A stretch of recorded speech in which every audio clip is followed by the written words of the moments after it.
വരുമെന്നൊക്കെ വിളിച്ചാൽ പോലെ ഇതിന്റെ പ്രശ്നം തന്നെയോ എക്സ്പെക്ടേഷനാണ് ഇത്. ഇപ്പം വണ്ണ് ദൃശ്യത്തെ കുറിച്ച് പറയുകയാണെങ്കിൽ വണ്ണിന്റെ ഒരു സ്ക്രിപ്റ്റിംഗ് പാറ്റേൺ ഉണ്ടായിരുന്നു. 2 എഴുതിയപ്പം ആ കഥ ഡെവലപ്പ് ചെയ്ത് വന്നപ്പോൾ അതിൻ്റെ ഒരു സ്ക്രിപ്റ്റിംഗ് പാറ്റേൺ, പ്രത്യേകിച്ച് ആ റൈറ്റർ വന്നിരുന്ന് കഥ പറയുമ്പോൾ അങ്ങനെ ഒരു കട്ടിങ് ഒക്കെ അത് വന്നപ്പം അതങ്ങനെ സംഭവിച്ചതാണ്. അല്ലാതെ ഞാനൊരു വ്യത്യസ്തമായി സ്ക്രിപ്റ്റ് ചെയ്തേക്കാൻ നടത്തുന്നു ചെയ്തതല്ല.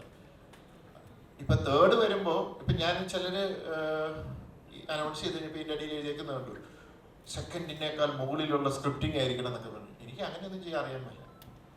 3rd ഞാൻ കഥയെ അപ്രോച്ച് ചെയ്യുന്ന ഒരു രീതിയുണ്ട്. അവിടുത്തെ സംഭവവാസങ്ങൾ എന്താണ്, ആ സംഭവവാസങ്ങൾ എങ്ങനെ ഓഡിയൻസിലേക്ക് പ്രസന്റ് ചെയ്യണം, അതിനു വേണ്ടിയും സ്ക്രിപ്റ്റ് ചെയ്യുന്നു.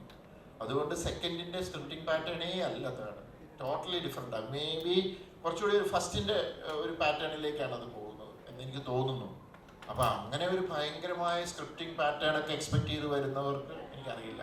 അതുകൊണ്ട് അതധികം പ്രതീക്ഷിക്കാതെ വരിക. ജോർജ് കുട്ടിയുടെ കുടുംബത്തിൽ ഇനി എന്തെങ്കിലും പ്രശ്നങ്ങളുണ്ടോ, അവിടെ ഇപ്പോൾ എന്താണ് സംഭവിക്കുന്നത്, 4.5 വർഷങ്ങൾക്ക് ശേഷം അവിടെ എന്ത് സംഭവിക്കുന്നു എന്ന് അറിയാനുള്ള ഒരു ആകാംക്ഷയിൽ വരിക. അതിനപ്പുറത്തേക്ക് വലിയ പ്രതീക്ഷയോടെ വരാതിരിക്കുന്നതായിരിക്കും നല്ലത്.